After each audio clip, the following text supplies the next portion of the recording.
We return to the city of Dolmakyar, to the drawing room of Hallandil Fang, where you sit, the lyre's bed on your side, the sort of Thimble and Taor, Cadigan, the now sort of itinerant Lord Wikander, Halavar, and Tyranny have all headed off under the stewardship of Azune to the Falcon's Rest, there to, pursue Casimir or Taor's brother Sid.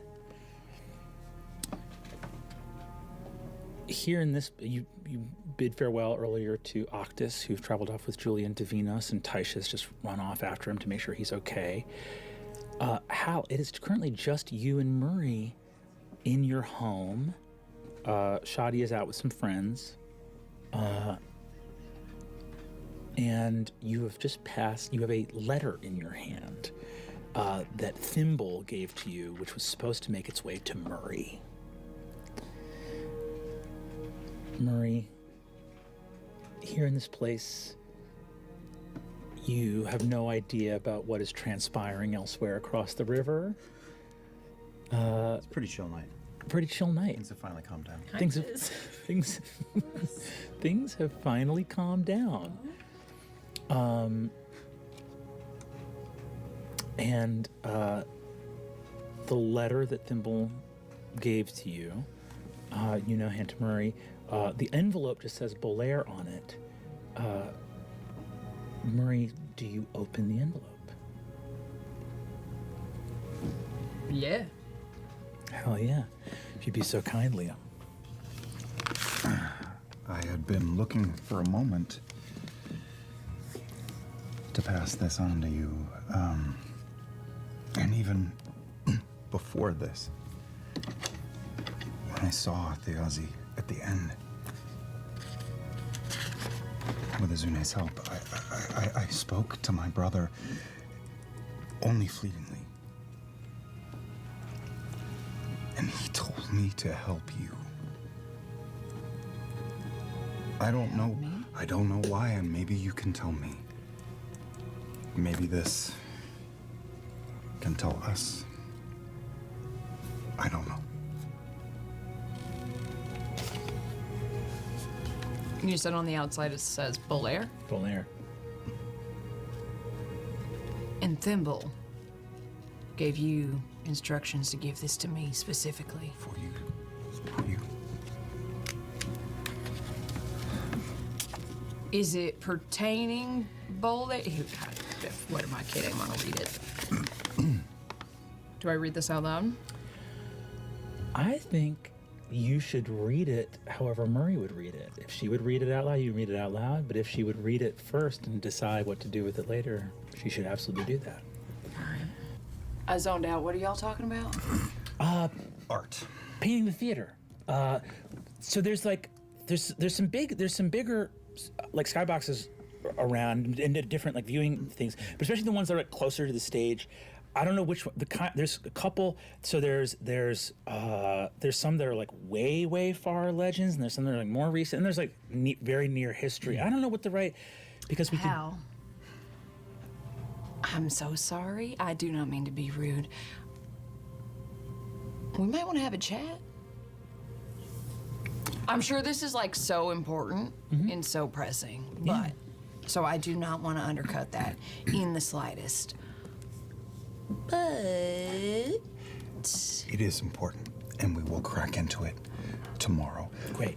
What I think is that we start on the edges with the oldest and move in towards the center and the tree, but you start noodling. I love that. So we could do. I think Bolan de Varstre is great. I think even though it's sort of like more of like a myth and like a legend, there's like Lugzub Kettlehelm, which like is great for kids, and there's like there's like a bunch of legends. I'll put it together. I'll think about it. Both hands on the sides of her cheeks. Pat, pat. She smiles, says, "I'm excited. Okay,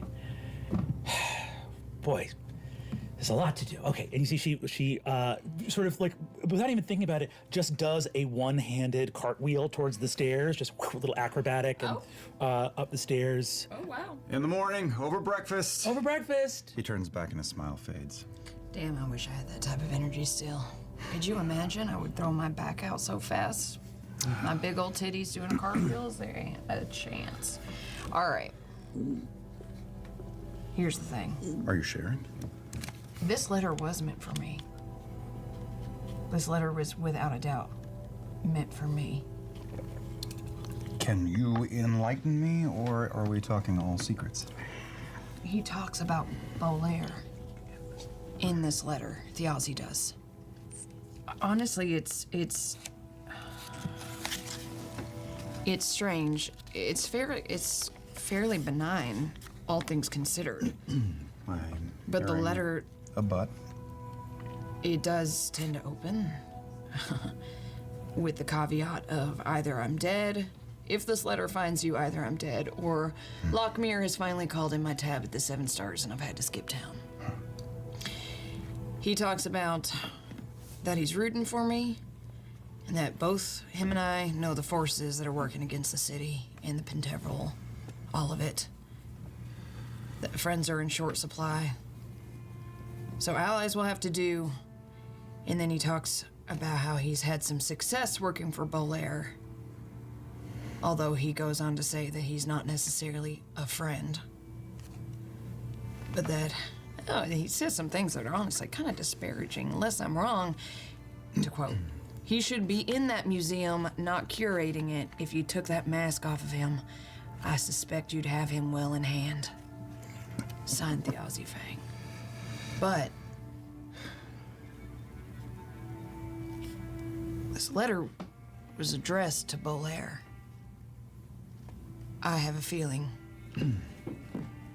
whomever the betrayer was that we know has maybe been navigating some of these machinations of theirs for some time. Sorry, help me understand. It's disparaging of Bolaire while being It's not addressed to disparaging. It's Bolaire? neutral, leaning disparaging.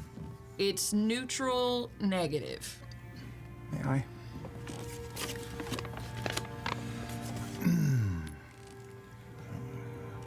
know what he is. Well, to start, my brother liked to keep me in the dark about most of his goings on. It was very smart of him. Always talked about sheltering me. His older brother. Can I, just in case, do some sort of like, am I sensing any type of arcana, any type of magic, any type of anything that might be hidden in this Give me letter? either Arcana or investigation. I shall give you. Oh, they're both pretty good, honestly, but I'll give you Arcana. Swoop. No. Okay, I'll take it. That is going to be 14. The letter's not magical, and it was addressed to Bolaire unless there were more than just these letters around. It's possible that the name on the outside was for Thjazi's own benefit, in terms of maybe he had a big old file folder of dirt on people, and the names This on one was regarding Bolaire. This one's regarding Bolaire. Is the name written on the front Bolaire? Does it match his signature and his handwriting? Yeah. I mean, I would recognize does. the handwriting too, yeah? Okay. Looks like it was his way of keeping track of, and again, he had it in a hideout somewhere, so it's possible that he wanted dirt on people, waiting should something happen to him, that those, like, let's say it happened to be that Thimble could deliver it to you, but what if she couldn't? Then at least it's all sorted and filed somewhere for a worst case scenario. All right, so new theory. I know I just had one theory, but I think that's wrong immediately after thinking about it for more than 2 seconds. I think maybe this is kind of in reference to like his personal collection, like files essentially on a lot of people in the city. Does this bastard have a file on me? Can we put all our cards on the table here? Yeah. I know my brother had dealings with you. I don't know the extent to which those ran. I don't know detail. He had dealings with you. Yeah. Dealings with Bolaire. Yeah. What exactly was the through line between you and my brother? Well, similarly to Bolaire, not to speak for him and his experience, but both Bolaire and I have uses and interests, business needs, for some of the more rare artifacts in life. Some magical supplies. Sometimes these things aren't necessarily obtained by the most virtuous of means. Magic is a dirty business. It gets more difficult every week. Yeah. In the city. So if you're going to engage in a dirty business, if you are going to follow in this pursuit of knowledge, as much as I hate it, it should be far more accessible, in my opinion, but the current circumstances in place do not allow for such a thing and have not for some time. So if you are going to get into the business of magic, then you need to be willing to get a little greasy. So my brother was providing to you with the help of our maybe less than a friend Bolaire. Yeah, well, I mean, it goes both ways, right? Meaning sometimes he would have a need, sometimes I would have a need. It was very mutually beneficial. Sometimes I would go up against Bolaire. Sometimes I would have to work with Bolaire. Hell, what's around it? The insides of his house. Any sense that anyone outside of the three of you were wise? Eh? Well, I mean... You cover your tracks. Oh, yeah, sure. Real sure? I mean...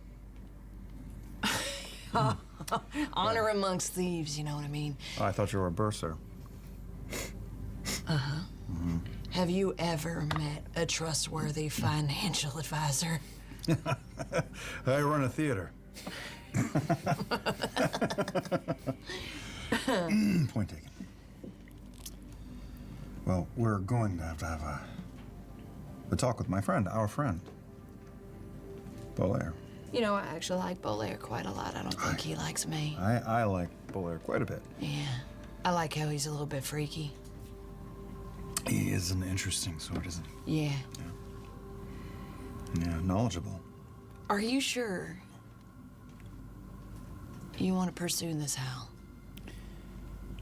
Thjazi, as you have mentioned, sheltered you quite a bit. He sacrificed and he did a lot to protect you. And honestly, this is about to undo. I don't, honestly, but do I have a choice? Everyone and their brother has been through my house in the last 24 hours. Are my kids safe? It doesn't feel like it. He worked his whole life to keep me safe. Fell apart at the end. You see, Bolaire, working in your office as you are, you hear some hushed voices from up farther in the museum area, maybe something like a curator working at night or someone restoring something, but you get that magical pang of Murray Magnuson, the bursar of the Penteveral? Bolaire. This is normally where we bring set pieces in. It's at the back. Is he close enough to hear you? Do I know that I can respond to this or no? Yes, you do know that you can respond to this. We're going hunting. What do you need, Miss Magnuson? We're going hunting. And it's bastard season. Let's go. We have some... Where are... I know where you are. One moment. God. And I assume she's just going to be an asshole with me at the door. Murray. Seeing a look of determination pass over Hal's face. So sweet with his daughter. He's an established man in town. A lot of effort went into keeping him clean. Mm-hmm. And now he's got the liar's blade strapped to his back. There's something in the air. The plucking of strings. Some kind of hum. You look at the mandolins and lutes, the pipes and instruments. It's almost like this whole world were an instrument being played, and you can finally hear the frequency. you were kind enough to tell me before you got to the table what your portent rolls were today as a diviner wizard. Yes. Do you want to let me know, let the table know and our friends at home know what you rolled?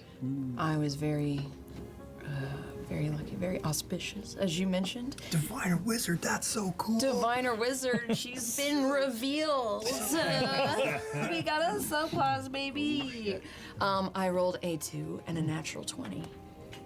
So seeing, building off of what you said and kind of looking at the liar's blade on your back,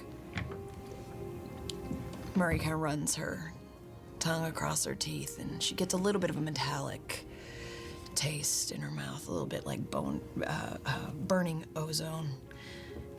There's a little bit of a hum, like a high-pitched frequency that is almost entirely reserved for the ears of the youths before they start to lose that aspect of their hearing. There's a little bit of almost like a gravitational shift, like a well, because as Murray knows, time is not a supernatural concept. Time is something rooted in science, in physics, in astronomy. And she knows where some people might in the back of their head feel like the sign of deja vu means that it is the universe affirming that they are on the right path. That's bullshit. She knows she's tapping into something else, into the cosmic DNA, the math that connects everything, and knows, yes, we are on the right path, but it has nothing to do with your superstitious bullshit. Tomorrow, the frequency may change. On a pure mechanical level, come the morrow, you will roll a new portent roll. But there's a few hours left in this night, and with a nat 20 in your back pocket, tonight, one thing that would maybe even be close to impossible, you are guaranteed success at. It's a shameful thing to waste. Coming in from the gate, Hal, Bolaire, Azune, and Murray walk with Rohor. You see Rohor looks up and says, it's Hal. I'm going to walk over to the body. I'll go with you. Yeah, me too. You may not want to watch this. What are you going to do? You said there's something in him. I repeat my question. I'm going to go looking for it. Why don't you all tell us what happened first? We don't know. Let's also remember the last time that one of us touched something of great arcane power. It did not go well. That's why I'm going fast. Before you touch anything, what did you feel? Necromancy. Divine. I'm gonna take my mage hand first. And a little bit of mage hand, a little bit of like arcane detection. If the mage hand comes up, I'm going to manifest a glass scalpel in the mage hand for you. That's rad as shit. Yeah. That's cool. That's very cool. And I'm just gonna see if I can like sense what Taisha was talking about in there as well. The difficulty for this roll is 30. Okay. Well, that ain't going to happen. You could. Wait. No. You Wait. Wait. Wait. I hear Hal's voice boom, and a little bit of that reverberation hits as he says, "Be careful." And it pings just a little bit in the back of my ears. And I get, you know when you hear like that high pitch frequency and it kind of makes your, like the deep inside, like, what are they called? Cockles? My ear cockles. They don't call it that. They buzz a little bit. Thing. I'm gonna use my portent is what I'm saying. What I'm saying is today it's a hell yes. There are certain moments where there can be no room for error.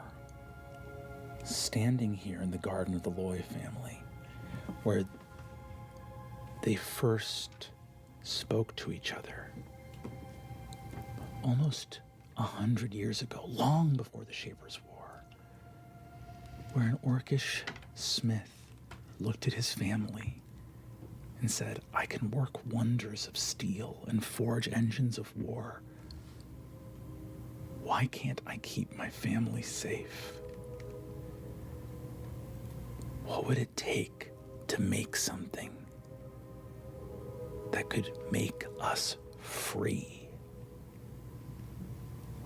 Standing beside here, Azune, in your head, remember, remember, remember, remember, remember. Like the strings of a great instrument being plucked, you watch Murray reaching out with this mage hand. There's only one way this happens. To give you a chance. It goes wrong every time. Except for right here, right now. Bolaire's hands. Bolaire, you know with intimate detail how to handle dead bodies. You did it earlier today. Yeah.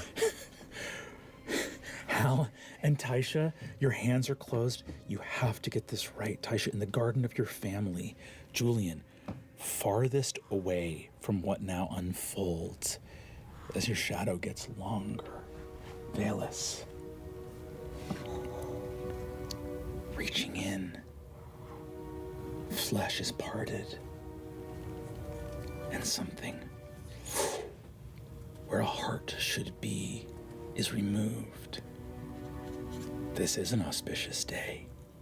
Murray, you see it, the stone of night song. And as it is removed,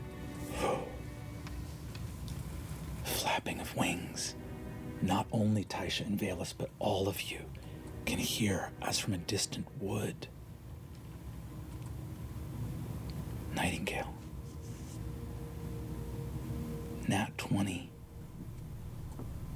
Stone is here, and Bolaire, it floats in that mage hand. That medicine check is successful.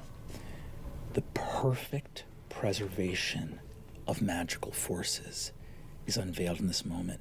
Bolaire and Murray, you make eye contact with each other.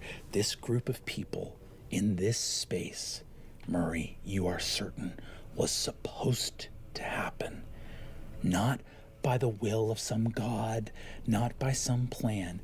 It was supposed to happen if and only if you want this city to be saved. Turns out you do. Because several absolutely thunderous, potent, magical mistakes are not only prevented, but in this moment, mended. You've fixed things you weren't even aware had been broken. And Bolaire and Murray, as you look at each other, you realize you are very different people, but you've just done one of the most important magical acts that this city's ever seen, and this is where they made a sword that killed the gods.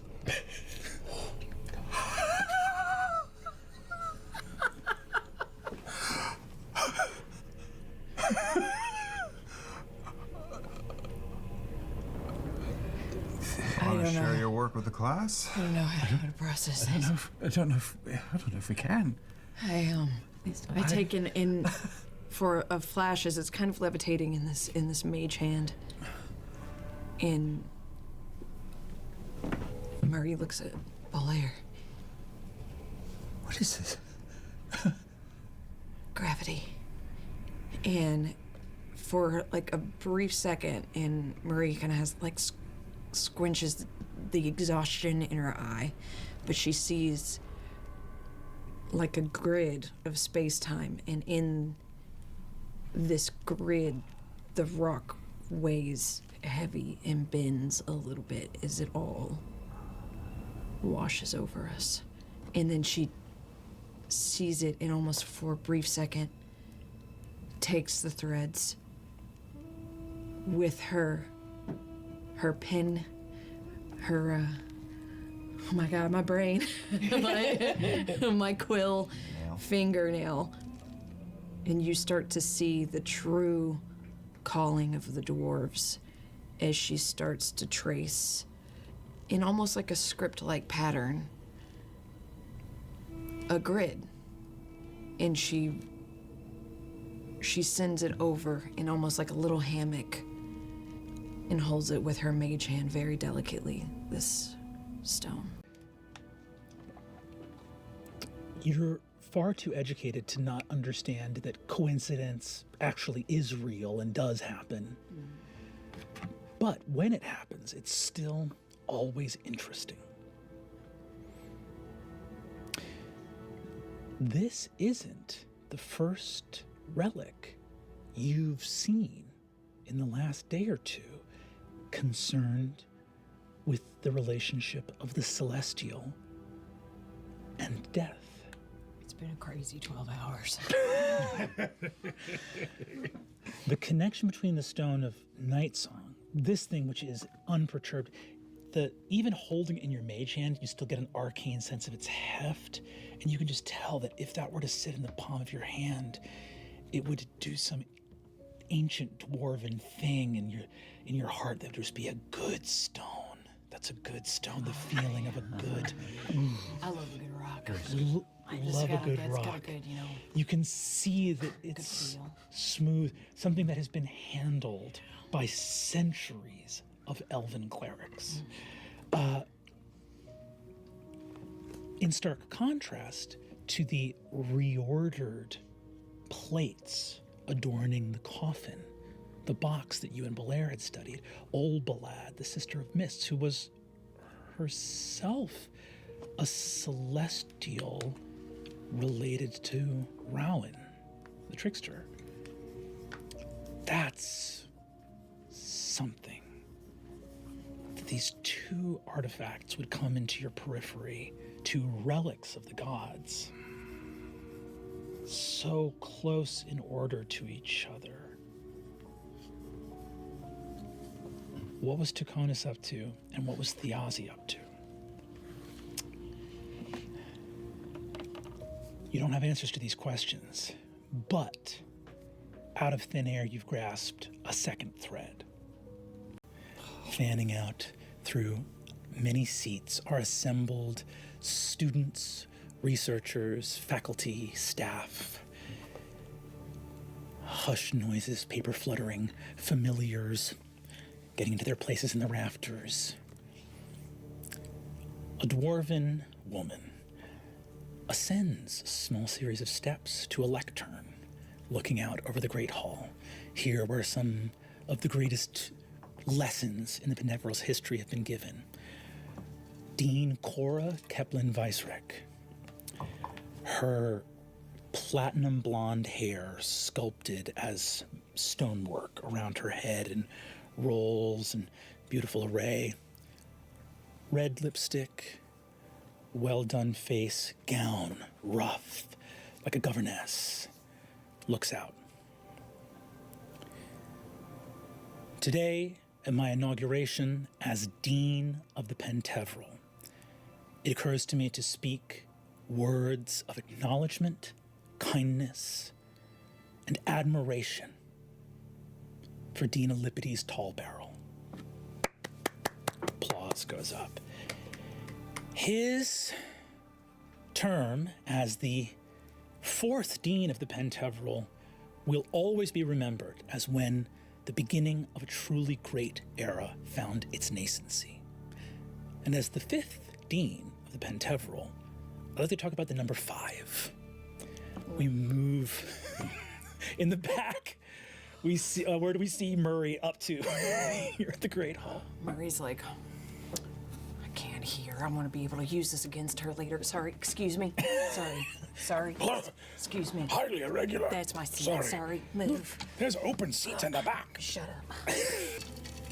In the wizardly practice of numerology, the number 5 constitutes a very powerful number, prime. And as 5th Dean of the Penteveral, I would like to thank our noble representatives of the 5 sundered houses. Today we are announcing the Cora Scholarship for Arcane Service that will enable us to teach even more eager pupils than we ever have in the history of the Penteveral. Shut up. Well, don't tell me to shut up. You see that, she says, 5 deans, 5 architects of the Penteveral, like fingers on a hand. Oh, gods. You see her eyes dart to you, and you get a message cantrip in your head that says, "Keep it to yourself, Murray. I want to see you in my office after all this is done." I'm sure you do. Old ways are dying. We represent nothing if not the triumph of the new.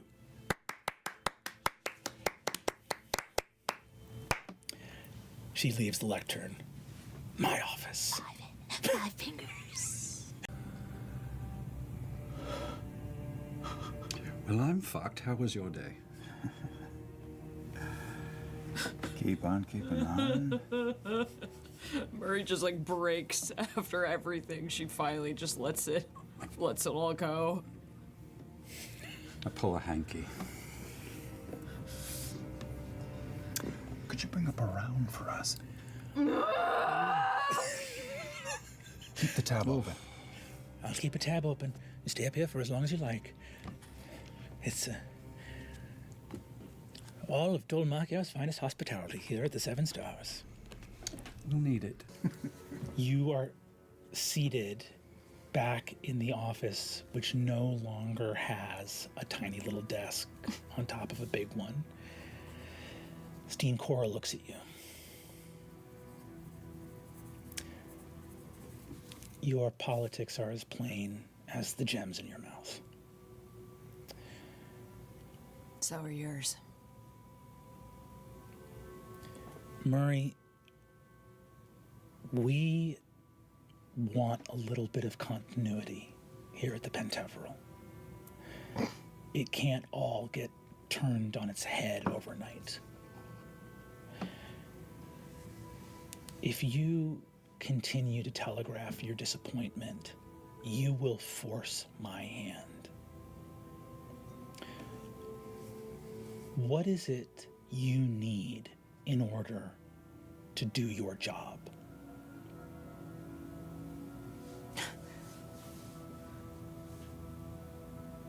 No interference. Can the same be expected in return?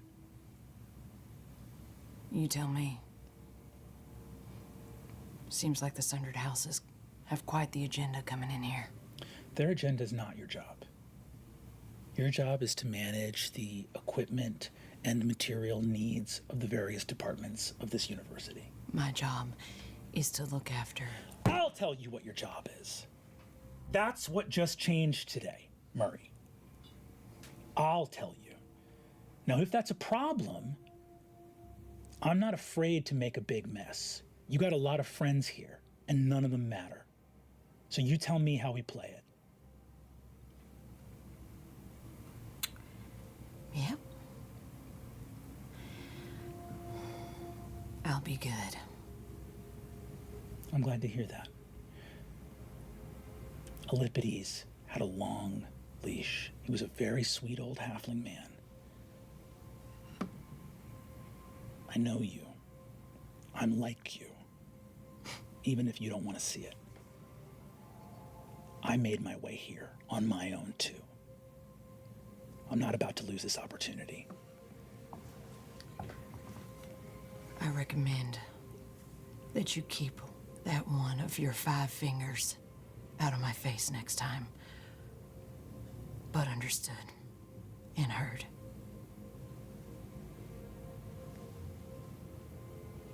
Thank you, Murray. That'll be all. As Murray walks to the door, she turns around. We have 10 fingers, by the way. And then she leaves. Walking out from there, there is a thick silence that you cannot interpret. Some 25 years before the events of our story, we are at the Nest and Natter, a tavern in Caravan Hill, a happening, lively marketplace here within the city of Dolmakyar, around the corner from a heavy bit of construction occurring in the freshly bought manor of House Cormorant. And in a corner booth of the Nest and Natter, which is again a lively and yet also divey. It's a little bit glossy and brassy where it needs to be in its fixtures, but also still is serving folksy fare. The floors are so sticky. Marisha, what state do we find Murray Magnesson in here with her compatriots at the corner booth? She's definitely looking a little rough around the edges. You can still see little specks of grit, maybe some plaster that's kind of dried and crusted on her shirt collar a little bit. Hair is matted, a little like messy and slicked back from where she's just taken sweat after sweat after sweat and just wiped it through her hair. She's feeling a little ornery, a little agitated, but she's on pipe number 2, and that's making her feel a lot better. This is probably 3rd, maybe 4th night this week that she's been in the Nest and Natter. After a long day of doing manual labor in the heat of this hot month. Across the table from you, your cousin Jasper is feeding bar nuts to his pet Scooch. Scooch is a dwarven griffin that is about 3 inches long, that is the front half of a chickadee and the back half of a hamster, and has tiny little owl plumicorns, like those little sort of horn, little poofs. the little sort of like tufty ear plumicorns. So the chickadee has those like classic griffin ears, but it's still a tiny little thing. He's like, "Oh, come on, Scooch. I think this heat's getting to him. He can't hardly flap his wing. He ain't sung a little song." And Jasper, have you given him water yet today? I gave him beer. No. Oh my God. Next to you, there is also an older dwarven woman who's got her arms crossed, got blonde hair, and her eyeshadow, she gets made up to go do this construction work, but the heat is just all run down her face. It looks like she's been crying hard, even though it's just sweat. Looks out, thick forearms just rippling with muscle. She turns out and says, "Hey, we better call it a night at 2. I don't think I can go in for round 3. We got to be up. If we're going to get that fountain done, we got to be up at ass crack of dawn, I'd say. Probably got to get up in the dark." We're not going to get it done. What makes you think we're going to finish it tomorrow? Every time we're on that site, they come out with more elaborate requests and want to change their creative vision. Oh, fuck, creative vision. Like they fucking know creativity if it came up and cupped their balls. Hey, come on now. Jasper leans forward.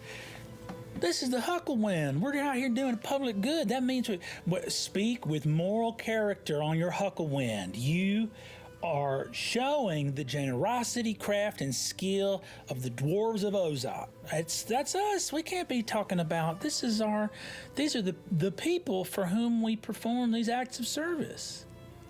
Jasper, what do these rich folks need with an act of service? Where does generosity end? In just whatever this self-servant vanity project begins. Like, that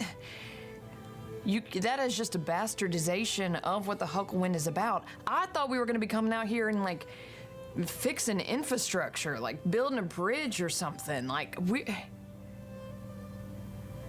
what is this? What are we doing? This is a joke. I think the Hucklewind, I don't know. You see Glenna looks at you and says, well, money don't grow on trees, you know. I don't know. I assume we're doing this for the Cormorant because they probably drop a stack of cash and pays for all the other Hucklewinds to go out and actually help folk that need helping. You're giving them a lot of grace, you know that. Hey, if I know one thing about this world, it's rich people gonna get theirs. You see that Jasper looks over and says, it's a nice fountain. You can be proud of it, even if it's not for... Even if they gonna... Yeah, I didn't know they was gonna put a wall around the courtyard. It's not a real Hucklewind. I don't know. Over Jasper's shoulder, you see a door to a back room is slightly open, and you see a quite handsome, sort of middle-aged halfling man. He's got a little waistcoat, a chain going to a watch. He's got a round belly, and you see him speaking, saying, well, I agree. I mean, the more children, the more of the common folk that we can get in the classes, the better off. And if we have to go into debt to do it, then so be it. But ultimately, I think that the important thing is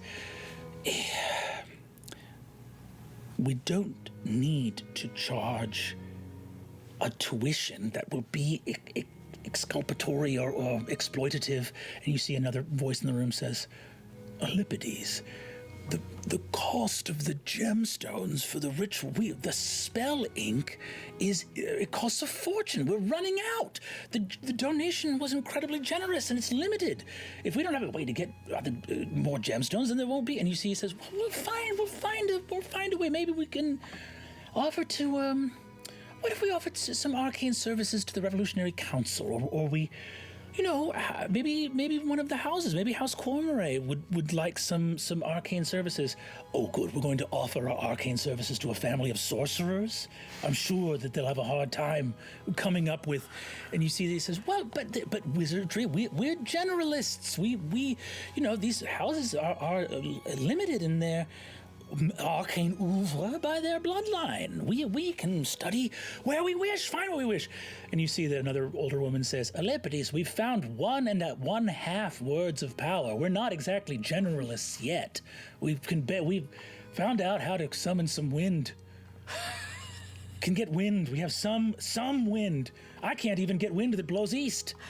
And you see that Euripides says, well, we'll get there in time, but we can solve the material components cost issue without asking the poor students to foot the bill. I don't know. What do you? Everyone want something to drink? You see, he reaches into a pocket, and literally a moth flies out of his pocket. And you see, he goes, Eustace. He goes back. Go back in there. His familiar goes back in his pocket, and he gets a couple little copper coins and says, I'll go get us some drinks. And you see, he walks off to the bar. I'm gonna try and just shuffle over a little bit. Sorry, hold that thought, Jasper. Bartender. Guy looks up. What can I get you? Well, I think I would like another round for a table of my friends over there, but maybe I wouldn't mind buying a round of drinks for those fancy folks sitting back there behind that swinging door. Fancy folks? This is some of the most broke people I know. They're academics. Oh, yeah, that's fair. I guess it's just they look kind of bohemian, you know. It looks a little eccentric. I'll let him know. The professor, this is Professor Tallbarrel. Professor Tallbarrel? Yeah. He walks over and explains, he just points over as Euripides has to get up onto one of the orc-sized bar stools and hold the money up. And you see that bartender explains, points over. You see he turns over to look at you and He goes, thank one moment, please. You see, puts the money away and comes down and walks over and says, thank you so much for your kindness, young lady. Oh, you're so very welcome, you know. I happen to be on my Hucklewind, and generosity is the name of the game, so... A generous spirit of the dwarves of the Sunset Mountains known far and wide. What is your name, my lady? Murray Magnuson. Euripides Tallbarrel. It's a pleasure and an honor. Thank you for buying us drinks. You know what they say? Rich in knowledge, poor in food and drink. I have never turned down a free meal or a free drink in my life. Wow. A real professor of magic. Is that what you are? I couldn't help but overhear you talking about the words of power and, you know. Yes. I am a professor of the Penteveral. Penteveral. We are That's a big old word. It's so many syllables. We are, as of this year, a university. We have our first building with over 3 classrooms. Substantial. We have 4 classrooms. Thank you very much for the drinks, and to think that not only are you generous with, I'm aware of the Hucklewind program, and my goodness, what sort of project are you making? Some civic good, or a park, or a plaza? A fountain. Lovely. Where? What square? It's for the Cormorays, House Cormorays. It's in their private courtyard. You know the Cormorays? Yes, I do. I know the Cormorays. A lot of money. Yeah, but apparently they needed a act of service. You know, I'm so sorry. I don't mean to. This is so invasive and presumptuous of me. So forgive my candor, but if it's resources that you're lacking, you know, I specifically heard that maybe some gemstones would be useful. Oh, you're a Hucklewind journeywoman. I couldn't possibly. It's very, very kind of you, but there's no. It's a wizard's college rather than one. Oh my! Kind of like, yeah. She kind of shows very coyly her gemstone teeth and kind of looks away a little bit, and as she kind of runs her fingernail across her teeth, she casts a message directly to Tallbarrel and says,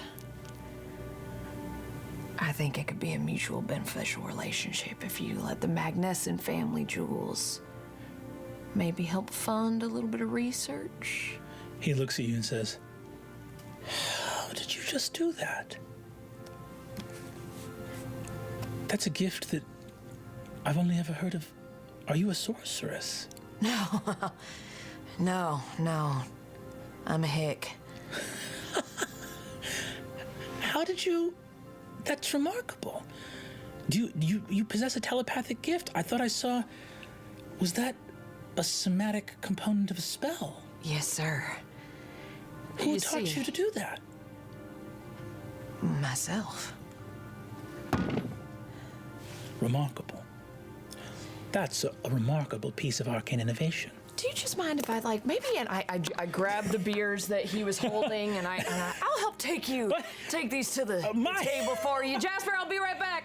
You see, he says, he goes, what? Where the hell are you going? I'll be right back. You see that the Euripides comes over and says, oh, let me give you you walk back looking around, and you see he goes over and says, companions, fellow salon members, or not salon, fellow academic university members, professors of the Penteveral, young Murray here has cracked short-range telepathy using the material component of her gem teeth.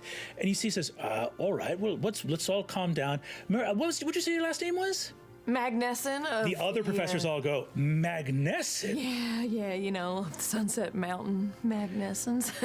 Your gemstone merchants, yes? Yeah, so she kind of just, you know, coyly brushes her sweaty hair and flashes, you know, the chunky jewel on her finger. Yes, you know, we're humble folk. You see that they all sort of look around, and you see that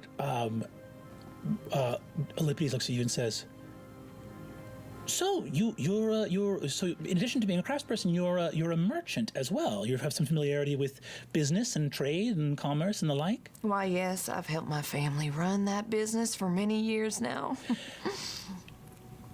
If you're interested in arcane magic, he looks around and all these sort of like very like bohemian, artsy, little like funny bow ties and ruffs and all strange manner of dress. Smile, look around. He says, "We have been looking for a bursar." I happen to be very good with keeping books. Keeping books, wizardry, spell books. It's It's a double entendre. Yeah. Laughter echoes up from the table. I intended that. I intended that was the joke. Laughter echoes from the table here at the Nest and Natter.